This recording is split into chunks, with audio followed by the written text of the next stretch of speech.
What is up, everybody? My name is Nick Extreme, and welcome to another episode of Let's Talk. Today, it's Halloween, so I thought I should do my Halloween special and talk about my paranormal experiences throughout the years.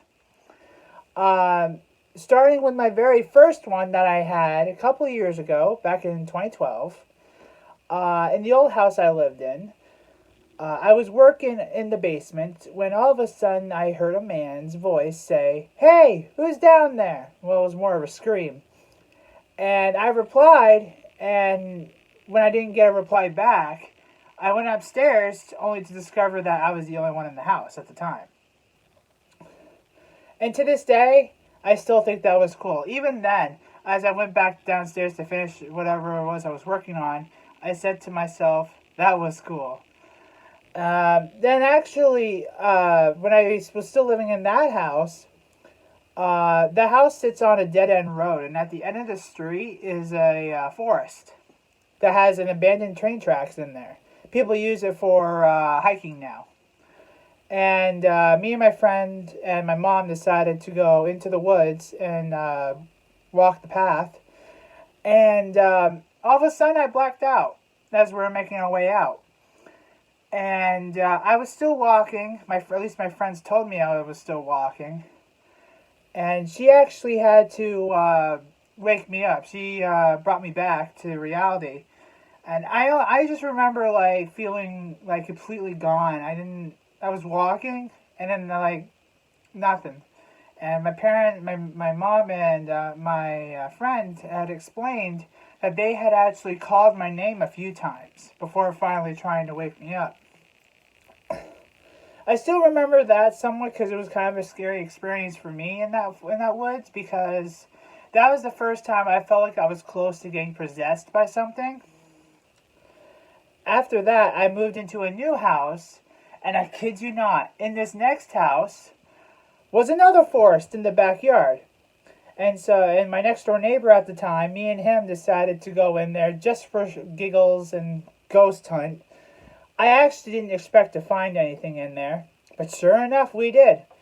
While we were in there, I saw a giant ball of light move through the trees, and it was there for like 10 seconds. Once it disappeared, me and my friend ran to where I saw it. He saw it too.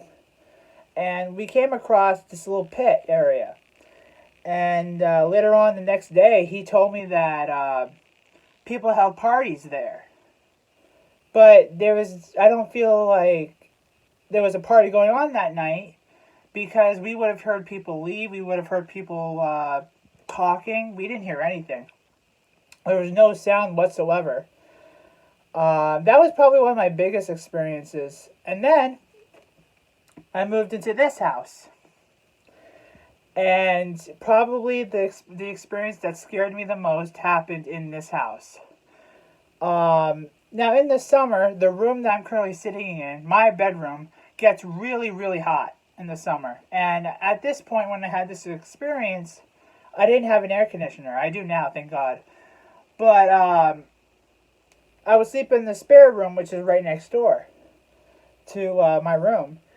And one night, I remember waking up, and there was an older gentleman standing at the foot of the bed. Then all of a sudden, he put his hands on his head, and he looked like he was in pain, and he fell on top of me, and I was pinned down. And I could feel him on top of me. And at this point, I was panicking. And I finally had to actually roll out of the bed in order to escape it. Now, this whole time, I saw him laying on me. And I got back up, looked down at the bed, and he was gone. That was actually the first time I was ever scared of experience. Because I don't know what was happening, and I was too tired to wonder what was going on. I was panicking like unbelievably. At first, I thought someone broke in. It was that realistic. But my parents and my roommate said that there was nobody in the house. There was nobody broke into the house, I should say. And other experiences that I had in this, a lot of the experiences that I've had happened in this house. Uh, I literally can't go a day without having an experience in this house, and that's no lie. Um, Another experience, big experience that I remember very well is I was actually sitting in this chair, and I was doing something on my computer when I felt a burning sensation on my arm. And I looked down to see 3 scratch marks. I don't know where they came from, and my dad, who's somewhat of a skeptic, asked me a lot of questions, including if my cat was in the room at the time, and I said no, Sophie was not in this room. And it still sometimes scares me because I actually don't know what is here and what's not. And it just blows my mind that I can't go a day without having some experience. Like, I haven't had one yet, but I bet you by the time that this day is over, especially on today like Halloween, I will have an experience. One more experience that I remember is in this house.